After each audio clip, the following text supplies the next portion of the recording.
매너는 사람을 만들고 종목은 수익을 만든다. 안녕하십니까? 이창원 매니저입니다. 안녕하세요. 네, 안녕하십니까? 예, 제가 오늘 좀 빨리 오시라고 SOS를 드렸어요. 아유, 감사합니다. 그런다고 안경을 깜빡하셨어요. 좀 그려드려야겠네요. 아, 급하게 오느라고. 네, 뭐 가끔은 또 새로운 모습 네. 보여드릴 수 있는 거죠. 저희가 이창원 네. 매니저 빨리 콜을 했더니 이창원 네. 매니저님 원래 나오시는 시간에 왜 이창원 매니저 안 나와요? 이렇게 의문을 많이 제기를 해주셔가지고. 네, 아무래도 그 조금 스케줄이 조금 변경이 됐는데 네. 앞으로는 좀 고정해서 네. 나올 수 있도록 그렇게 그 말씀을 네. 좀 드리도록 하겠고요. 네, 오늘만 일단 네. 좀 빨리 뵙자고 네, 했고. 맞습니다. 일단 소식부터 좀 점검을 해볼까요? 네. 두산중공업. 어제 잠깐 숨 고르기를 했는데 네. 쉬어가는 정도도 아니었어요. 그냥 숨을 골랐습니다. 근데 오늘 네. 또 가네요.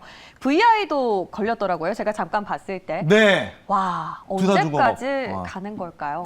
네, 뭐 두산중공업 우선은 오늘 또 급등해서 장중에 지금 그 마이너스로 시작했는데 오늘 장중에 9.37%까지 강한 급등세가 또 나왔습니다. 뭐 두산중공업 너무 잘 가서 매일 말씀을 좀 드리는데요. 일단은 오늘까지만 좀 얘기하고 네. 다음에 정말 또 한 30% 더 가면 그때 말씀드릴게요. 근데 말 그대로 최근에 대형주 중에서는 우리 또 이창원이 쏜다에서 대박 종목이 됐다라고 저는 보고 있습니다. 그래서 너무 잘 갑니다. 지금 원전 이슈와 그린 뉴딜 묶이면서 아주 강한 시세 보여주고 있는데요. 또 후속주 한번 또 준비를 해봤고요. 네. 그리고 오늘 웅진싱크빅 같은 경우에도 예, 오늘 윤석열 테마죠. 네, 사실 맞습니다. 오늘 정치 테마 안에서 윤석열 테마가 잘 가는데 네. 흐름이 좀 갈리네요. 어제 저희는 네. 이제 웅진싱크빅 후속주로 대덕을 네. 말씀을 드렸었거든요. 네, 대덕 괜찮나요? 같은 경우에도 제가 네. 어제 3% 수준에서 말씀을 드렸었는데 어제 오후에 급등 나왔어요, 대덕. 네, 뭐 네. 급등까지는 아니고 강세. 이렇게 팩트 폭행하시면 아파요. 네. 네, 맞습니다. 강한 상승세 정도로 말씀드리고요. 지금 대덕이 어제 8.6% 상승. 그 뭐 이 정도면은 어제 시장 대비해서 굉장히 강했다고 말씀드리겠고. 윗꼬리가 좀 달렸네요. 네, 그 어제 장중에 8.6%까지 강한 상승 보였고요. 오늘도 한 그 오전에 4% 넘는 상승세 보여주면서 후속주로서 뭐 그 아주 그 웅진싱크빅 다음으로 뭐 굉장히 좋다라고 말씀드리겠습니다. 네. 자, 그리고 오늘 또 대주 산업이 좀 급등이 나오고 있는데요. 네. 여러분들 그 기억하실 거예요. 이제 우리가 이창원이 쏜다 프로그램이 네. 한 달 정도 조금 넘었잖아요. 예, 그쵸. 근데 한 달 딱 이제 전에 이창원이 쏜다 시작할 때 시장이 너무 안 좋았어요. 그래서 아시군요. 네. 그래서 시장이 너무 안 좋다 보니까 사실 뭐 솔직히 말씀드리면 그때 말씀드렸던 종목들이 단기간에 상승을 못 했었거든요. 그래서 지금 매도 먼저 맞는 게 낫다. 이렇게 또 생각을 하고 말씀을 좀 드렸던 건데 네. 이제 그렇게 5월 초 중순에 지금 매집했던 종목들이 요즘에 다 급등이 나오고 있어요. 네. 그래서 그때도 이제 먼저 이제 씨를 뿌리는 작업이다. 이렇게 말씀드렸는데 네. 그 씨 뿌렸던 게 이제 그 사과가 열리고 배가 열리고 와. 토마토가 열리고 그런 것 싹도 같습니다. 틔우기 전에 바로 열매를 맺는. 네, 대나무처럼 쑥쑥 자라는 것 같아요. 오, 네. 예. 인고의 시간을 견디고 이제 비로소 이제 열매를 맺고 있는 기업들이 쭉 많은데 맞습니다. 그렇다면 오늘의 일단 공략주 먼저 네. 짚어볼까요? 오늘은 여러분들 제가 대형주로서 그쵸. 그 좀 중장기적으로 좀 저점에 있는 종목을 가지고 나와 봤습니다. 좀 예. 무거울 수 있는데요. 공략주는 항상 중장기 종목 위주로 가지고 나오니까요. 그거 감안해서 여러분들 보시면 좋을 것 같습니다. 자, 그러면 오늘 한번 종목 보면서 말씀을 드려보도록 할게요. 자, 오늘 제가 공략주로 갖고 나온 대형주는 바로 롯데 쇼핑입니다. 네. 어떻게 보면 롯데 쇼핑 시장에서 많이 소외되어 있지 않습니까? 그런 것 같아요. 생각보다 소비재가 잘 가는데 유통도 그쵸. 가고 근데 롯데 쇼핑은 좀 무겁네요. 그렇죠. 움직임이. 혼자만 좀 많이 소외돼 있어요. 네. 못 가고 있고 그 롯데 쇼핑 여러분들 아시죠? 바로 롯데 백화점 그리고 또 롯데마트 그리고 롯데 슈퍼까지 그 유통 소비지를 맡고 있는 오프라인 기반의 회사입니다. 그런데 그 롯데 쇼핑 같은 경우에는 제가 이제 신세계 인터내셔널이나 아니면 신세계 그리고 뭐 인터파크 등 그 여행 소비주들을 말씀을 드리고 그런 종목도 좀 잘 갈 때 롯데 쇼핑은 상대적으로 많이 소외가 돼 있었는데요.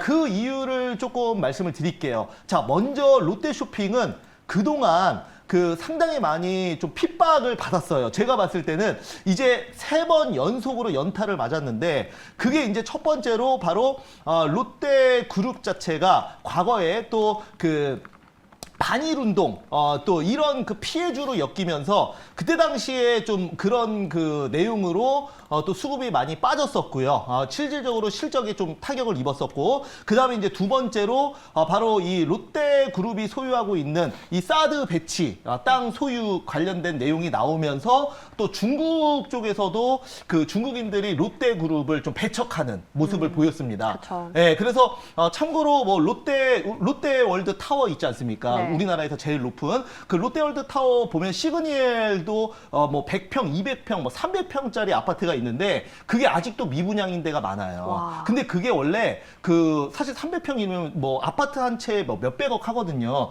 근데 원래 그게 중국인들 타깃으로 지어진 거예요.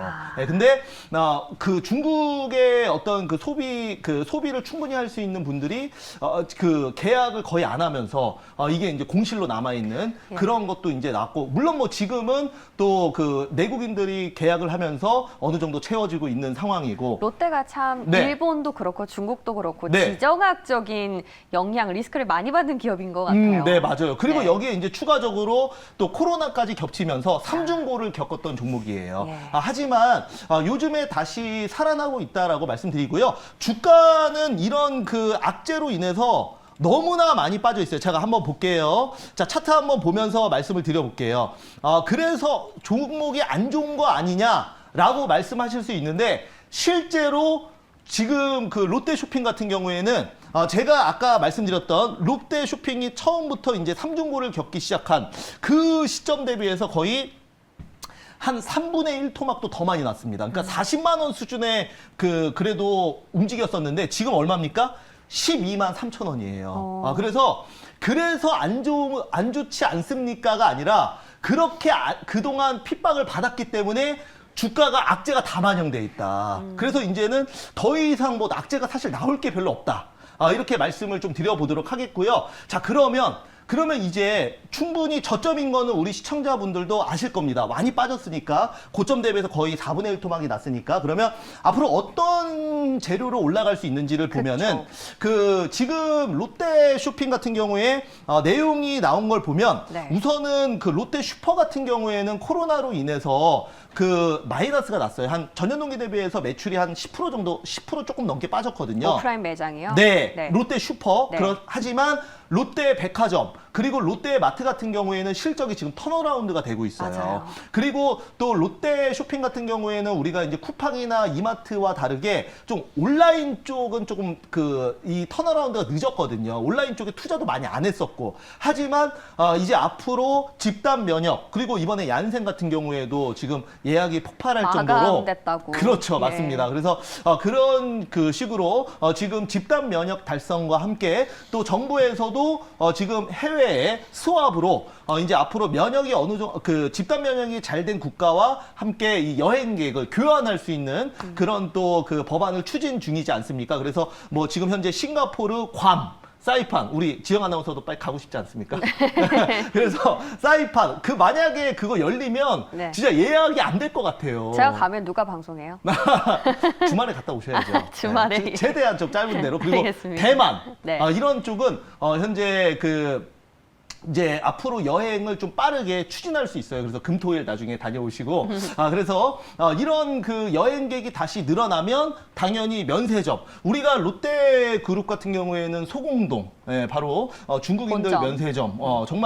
정말 많은 그 중국인들이 왔었었고, 그리고 관광객, 면세점 매출도 늘어났습니다. 그래서 앞으로 악재는 다 반영이 돼 있기 때문에 충분히 저점이라는 관점에서 롯데 쇼핑 오늘 대형주로 가지고 나왔고요. 목표가는 18만 원 말씀드리겠고, 손절가는 10만 원 말씀드려보도록 하겠습니다. 롯데 쇼핑 그리고 차트를 좀 일봉으로 보면은 한 5월 말부터는 조금씩 그래도 올라가고 있거든요. 힘을 네. 조금씩 내주고 있는데 네. 한 번 더 조금 더 꾸준히 가겠죠. 이런 기업들은 슈팅이 나오는 게 아니라 그렇죠. 이런 그 롯데 꾸준히 쇼핑은 우상향 같은. 맞습니다. 그러니까 네. 그 롯데 쇼핑이 무슨 신약 개발 회사도 아니고 IT 회사도 아니기 때문에 네. 어떤 그 모멘텀 플레이보다는 확실히 숫자, 즉 그 재무제표에 찍혀 있는 실적. 영업이익, 실적이 나와주는 게 눈으로 확인이 돼야 그때부터 올라갑니다. 그러니까 분기 네. 실적이 좀 잘 나오면 주가도 조금 더 가고 그 다음에 또 분기 실적 조금 더 잘 나오면 더 가고 이런 식으로 앞으로 충분히 턴어라운드가 될 수 있다라는 관점에서 상당히 좀 멀리 보셔야 될 것 같아요. 그래서 네. 제가 오랜만에 좀 최저점에 있는 종목 롯데쇼핑 가지고 나왔습니다. 네, 롯데쇼핑 펀더멘털을 보면서 목표가 꽤나 높습니다. 18만 원 잡고 한번 대응해 보시고요. 매수가는 현재가 네, 12만 3천 원으로 하겠습니다. 예, 매수가 현재가 주셨고요. 목표가 18만 원 기억하시면서 롯데쇼핑은 좀 긴 호흡에서 시계를 넓게 접근해 보시면 되겠습니다. 자, 이렇게 또 공략주, 대형주로 살펴봤고요. 이번에 네. 히든 종목은 좀 더 탄력적인 기업. 네, 맞습니다. 자, 조금 더 스몰캡, 그리고 스몰캡 종목, 그리고 제가 히든 종목으로 말씀드리는 종목은 어떤 섹터의 편견을 가지고 있는 게 아니고 오직 수익만을 위해서 제가 말씀드린다는 거 여러분들 참고해 주시기 바라겠고요. 제가 이제 공략주나 히든 종목 여러분들 우리 또 이 방송을 애청해 주시는 우리 시청자분들은 각각 다 그 성향이 다르실 거예요. 어떤 분들은 중장기를 좋아하시고 또 어떤 분들은 단기 매매를 좋아하실 겁니다. 그래서 어떤 그 매매가 정답이라는 건 없습니다. 그렇죠? 그렇기 때문에 우리가 이제 다 주식 시장에서 누구나 수익을 추구하는 거고 어떤 방식으로든 수익을 내면 된다라고 말씀드리겠습니다. 그런 네. 관점에서 오늘 히든 종목 좀 단기로 급등할 수 있는 네. 종목들 위주로 한번 보도록 하겠습니다. 제가 예측을 좀 해볼까요? 네. 메이저 히든주 같은 경우에는 네. 통상적으로 봤을 때 시장에서 그래도 조금 힘을 받고 있는 안에서 골라와 주시더라고요. 네, 맞습니다. 오늘 좀- 항공 여행 때문에 좀 묻힌 네. 그런 섹터가 있는데 그래요? 건설, 건자재. 뭐 있죠? 네. 그 안에서 네. 플러스 또 강한 테마가 좀 형성이 돼 있어요. 뭐지? 네, 한번 그러니까 바로 거의 만나볼까요? 절반, 반 맞았어요. 반. 컨닝하신 거 50점. 아니시죠? 네, 아닙니다. 그 감이 좋아요. 네. 역시 저랑 이제 조금 한 달 하시다 보니까 어떤 느낌인지 통했습니다. 자, 그래서 오늘 제가 가지고 나온 종목은 바로 페인트 섹터 안에서 볼게요. 페인트, 역시 건자재. 그렇죠. 우리가 이제 아파트를 지어지면 마지막에 뭐 해야 되죠? 페인트칠. 네, 맞습니다. 외관에 페인트 칠 해야죠. 그리고 그 조선도 마찬가지예요. 배를 다 만들고 난 다음에 마지막에 멋지게 네. 페인트 칠 해야죠. 그렇죠? 약간 주객이 전도 MC는 접니다. 네, 맞습니다. 네, 그래서 네, 페인트 수요의 증가 예상. 네. 그렇죠. 우리가 지금 가장 핫한 섹터 아니겠습니까? 경기 민감 섹터, 건설 조선업을 여기 안에 교집합으로 갈 수 있는 게 바로 페인트 섹터라고 말씀을 좀 드리도록 하겠고요. 지금 이런 그 상황 속에서 당연히 실적도 지금 탄탄하게 받쳐주고 있습니다. 그래서 페인트 섹터 여러분들 그 건설 건자재 섹터 안에서는 가장 좀 급등이 나올 수 있는 좀 유망한 섹터라고 말씀을 드리도록 하겠고요. 여기에 이제 제가 플러스 알파가 좀 있다고 말씀을 드렸었는데 네. 그게 바로 좀 정치 테마주로 묶여 있어요. 오. 얘기 안 할 수가 없기 때문에 예. 좀 말씀을 드리도록 하겠습니다. 네, 그래서 종목 보면서 네. 지금 편입을 한번 해보도록 하겠습니다. 종목이 공개가 됐습니다. 노루 네. 페인트. 자, 오늘 제가 편입할 종목은 노루페인트고요. 현재가 14,600원 그냥 편입할게요. 네. 네, 14,600원 편입하고요.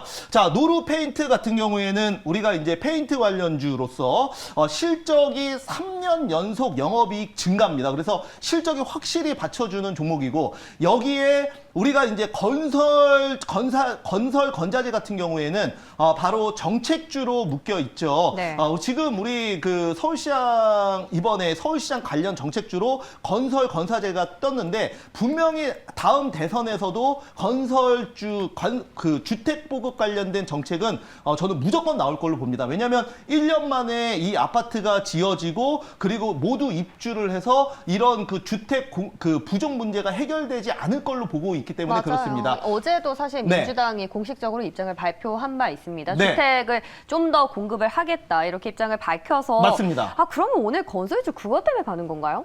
뭐 그런 내용도 있죠. 이게 네. 건설주 같은 경우에는 단기간에 끝날 이슈는 아니고요. 당연히 모든 국민들이 원하는 거기 때문에 그것이 바로 정책으로 나올 수밖에 없다라고 생각을 합니다. 그 다음에 이제 플러스 여기 이거 방금 얘기한 거는 정책주고요. 지금 얘기할 거는 또 이 그 노루페인트가 사실 그 윤석열 관련주로 또 묶여 있습니다. 그래서 이거는 여러분들 플러스 알파로 생각을 하시면 좋을 것 같습니다. 자, 그러면 차트 잠깐 볼게요. 차트 흐름 흐름을 좀 보시면은 네. 지금 그 노루페인트 같은 경우에는 최근에 좀 많이 들어왔어요. 네, 근데 4월 달부터 4월 달 매집하고 나서 단기 급등 나오고 맞아. 그리고 또 눌리고 또 단기 급등 나오고 그리고 눌린 다음에 다시 턴어라운드가 되는 시점이거든요. 그래서 아직까지는 그 본격적인 뭐 신고가 흐름이나 그런 그 추세가 강하게 올라가는 누구나 예상하는 전고점 돌파 흐름은 아직까지는 나오지 않았다. 네. 이렇게 말씀을 드리겠고요. 앞으로 저는 이런 건설 건자재 관련 테마주들은 지금 그 다음 대선이 있는 거의 1년까지는 충분히 갈 수 있다고 봅니다. 그러니까 아직 시간이 많이 남았기 때문에 절대 재료 소멸이 아니고 우리가 잊을만 하면 계속 정책으로 나올 수 있는 섹터라 오늘 이제 페인트 중에서 우리가 뭐 사마 페인트도 있고 노루 페인트도 있고 그다음에 뭐 KCC 등 많은 종목들이 있는데요. 그 중에서 가장 수급적으로 대장주라고 할 수 있는 노루 페인트를 오늘 가지고 나왔다라는 거 여러분들께 말씀을 드려보도록 하겠습니다. 네. 네. 그럼 목표가는 얼마로 세워볼까요? 네, 목표가는 그래서 제가 전고점인 16,500원 잡도록 하겠습니다. 그래서 단기 급등 한번 노려보도록 하겠고요. 그 다음에 손절가는 13,500원 말씀을 좀 드려보도록 하겠습니다. 네, 노루페인트 지금 네. 차트를 봤더니 단기 급등 나올 때는 거의 뭐 20%가 넘게 슈팅이 나와서 좀 가볍다 보니까 예. 한번 수급 들어오면은 또 강하게 좀 단기 급등이 나올 수 있는 종목으로 제가 보고 있습니다. 시장이 좋으면은 이 급등도 네. 빨리빨리 나올 텐데 수익도 빨리빨리 나고 그죠? 근데 뭐 이런 종목들은 네. 이제 그 만약에 지수와 연계된다고 하면은 롯데쇼핑 같은 종목이 좀 수혜를 볼 수 있고 네. 사실 이런 종목들은 좀 개별 모멘텀 그래도 이슈로 좋을 때는 더 탄력이 가지 않습니까? 뭐 그렇죠. 예. 그래서 한 뭐 10% 오를 거 15% 더 맞아요. 오를 수 예. 있는 그러니까 개인들의 심리가 더 좋아질 수 있는 분위기다라고 네. 말씀드리겠고 요즘에 또 뭐 하나 더 첨부해서 말씀드리자면 가상화폐 쪽으로 거래량이 많이 줄었어요. 맞아요. 그래서 다시 개인 투자자들이 수급이 돌아오고 여기, 있습니다. 그래서 이런 돌아올까요? 종목들이 다시 한번 시장을 주도할 수 있다 스몰캡으로 네. 말씀드려 보도록 하겠습니다. 알겠습니다. 오늘의 네. 히든준의 노루페인트 정리해봤고요. 자, 그러면 바로 또 여러분들 만나 뵈러 네. 가는 시간 가져볼게요. 네, 한번 보도록 하겠습니다. 자, 일단은 메이저님, 네. 초록뱀 약수익 감사. 초록뱀이요? 네, 초록뱀 한번 볼게요. 그냥 초록뱀은 감사하다는 네. 거고. 예. 네, 그래도 볼게요. 네. 초록뱀 왜냐하면 제가 정말 많이 얘기를 했기 때문에 제가 방송에서도 말씀을 드리고 공개 방송에서도 정말 많이 말씀드렸거든요. 그래서 뭐 어떻게 얘기했냐면 자 여러분 초록뱀이 조만간 그 빨간불 켜서 빨간뱀 될 거니까 여러분들 저점에서 편입을 하세요라고 많이 말씀을 드렸었는데 네. 방송에서도 한번 또 이창원이 손자에서도 다뤘었잖아요. 예, 예. 근데 오늘 그 흐름이 좋아요. 그래서 요거는 목표가 더 많이 보고 있습니다. 그리고 또 이번 주 금요일 날 펜트하우스 3 맞아요. 하기 때문에 예. 많이 기대하시나 일주일에 봐요. 이제 한 번씩만 한다고 하더라고요. 1회씩. 네, 그래서 표정이 굉장히 밝아지시는데 이만큼 우리 또 지영 아나운서님처럼 많이 기다리시는 분들이 많아요. 그만큼 기대감이 있다라고 말씀드리면서 목표가는 저는 충분히 3,000원까지 갈 수 있기 때문에 홀딩하시기 바라겠고요. 네. 자, 다음 내용 또 한번 보도록 초록뱀이 하겠습니다. 빨간 뱀이 돼서 되겠어요? 용이 돼야죠. 그렇죠. 이무기가 용 되듯이 그때 이무기 한 5,000원 하면 그때는 용으로 알겠습니다. 네, 초록용으로. 자, 한번 보도록 하겠고요. 자, 그다음에 대동 한번 보도록 할게요. 대동. 네. 지금 2,600원에 비중 10% 한번 보도록 하겠습니다. 12,600원에. 네, 12,600원. 네. 자, 이런 그 대동도 물론 그 흐름이 최근에 상당히 좋았었는데요. 전고점 신고가 돌파하다가 맞았습니다. 그러니까 요즘에 제가 항상 좀 말씀드리는 게 바로 저점 매수, 고점 매도거든요. 그런데 그 대동 같은 경우에도 물론 좋은 종목이고 또 정책주로 얽혀 있는 종목이긴 하지만 지금 그 단기 상승에 따른 어떤 그 수급이 빠지면서 차익 실현 매물 나오면서 지금 최근에 좀 그 수급이 좀 꼬였다라고 말씀드리겠습니다. 동사 같은 경우에는 이제 대동공업으로서 농기계 관련주고요. 바로 이제 실적은 물론 확실히 좋고 남북 경협주로도 얽혀 있는 종목인데요. 지금 그 3일 10일 정도 빠졌습니다. 이거는 이제 특별한 의미는 없고요. 현재 21선을 지켜주고 있기 때문에 어느 정도 그 12,000원만 이탈하지 않는다면 다시 한번 지금 턴어라운드를 통해서 정고점 13,200원 한번 보도록 하겠습니다. 예, 대동은 홀딩 관점 나왔고요. 네. 그리고 다시 한번 또 돌아가서 네, 한번 또 두 보도록 개업 하겠습니다. 정도만 더 볼게요. 자, 쭉쭉쭉 밑으로 한번 내려볼게요. 신성 네. ENG 유유 하시는데 한번 네. 신성 ENG 한번 볼게요. 오. 네. 신성 ENG 한번 볼게요. 자, 신성 ENG. 자, 보시면은 그 동사 같은 경우에는 바로 이제 반도체 섹터도 물론 있지만은 이제 이 그린 뉴딜 지금 맞아요. 예. 태양광 모듈 쪽으로 여러분들이 생각을 하시면 좋을 것 같습니다. 최근에 이제 그린 뉴딜 관련주들이 사실 많이 잘 안 갑니다. 태양광, 풍력 마찬가지고 다만 이제 수소 쪽은 지금 또 언론 이슈로 인해서 최근에 다시 반등 턴어라운드가 되고 있는데 신성 ENG는 태양광 쪽은 요즘에 좀 많이 약해요. 다만 언제든지 또 바이든의 친환경 정책과 또 정부의 그린 뉴딜 정책 같이 궤를 같이 하고 있지 않겠습니까? 그래서 최근에 뭐 많이 조정을 받았지만은 한 번 정도 매집이 다시 끝난 이후에는 턴어라운드가 충분히 진행될 수 있다라고 보고 있고요. 중장기적으로는 제가 2,600원 이탈하지 않으면 홀딩 의견 좀 드려보도록 하겠습니다. 네, 또 5월 14일에는 SK 하이닉스랑 공시가 네. 나왔는데 그 규모가 좀 워낙 적어서 그런지 네. 주가에는 별로 영향을 못 미친 것 같다는 생각이 그러니까 들었는데 모멘텀은 계속 이슈는 있어요. 네. 그 충분히 좋은 종목인데 너무 단기간에 많이 오르다 보니까 네, 작년에 맞아요. 좀 매물 소화를 하는 것 예, 같습니다. 알겠습니다. 신성 네. ENG 의견 들어봤고요. 마지막 네. 한 개만 더 가볼까요? 네, 한번 보면은 네. 자 한번 내려볼게요. 자,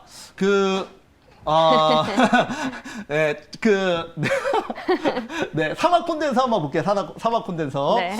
네, 캐치했습니다. 지금 화면이 빠르게 움직여도 캐치할 수 있습니다. 자, 사막 콘덴서 보면은 이제 MLCC인가요? 네, 맞습니다. MLCC 같은 경우에는 우리가 이제 뭐 2차 전지, 그러니까 전기차, 2차 전지, IT 어디든 다 들어갑니다. 네, 그쵸. 그래서 IT 쪽으로는 우리가 소비재로 볼 수가 있겠는데요. 그 삼성 전기를 비롯해서 스마트폰 부품주 등 그 IT 섹터 안에서 소비주들이 상당히 많이 못 가고 있는 건 사실입니다.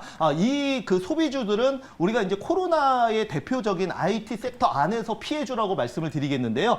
결국은 어느 정도 코로나가 풀린 이후에는 실적이 턴어라운드 될 수 있다라고 말씀드리도록 하겠고요. 뭐 BH 같은 경우도 연성회로 기판이죠. BH도 최근에 다시 저점 찍고 강한 반등세를 보여주고 있고 이런 그 MLCC 사막 콘덴서 같은 경우에도 최근에 다시 돌아오고 있는데 요즘에 보면 IT 소비주들 지금 얘기 컨센서스 나오는 거 보면 올해 하반기부터는 다시 IT 소비, 스마트폰 등등 이런 소비들이 살아난다라는 얘기가 계속 나오고 있고 제 생각도 마찬가지입니다. 그래서 결국은 그 경기가 살아나고 소비가 살아나야 된다라고 말씀드리겠고요. 네. 기업 내용은 전혀 나쁘지 않습니다. 이제 이 사막 콘덴서도 홀딩하시기 바라겠고 한 번 정도 또 추세 이어간다면 전고점 매물대인 7만 원까지 제가 올해 말까지 한번 보도록 하겠습니다. 참 이 MLCC 자체가 이 섹터와 시장에 주도했던 때도 있었는데 맞습니다. 그렇기 때문에 더 많은 분들이 이 MLCC 사막 콘덴서나 뭐 삼성 전기나 많이 궁금해하시는 것 같은데 시장에 관심은 또 돌고 도는 거 아니겠습니까? 맞습니다. 결국 기대를 순환매입니다. 네, 해보시면서 이창원 매니저 오늘 여기서 보내드릴게요. 고맙습니다. 감사합니다.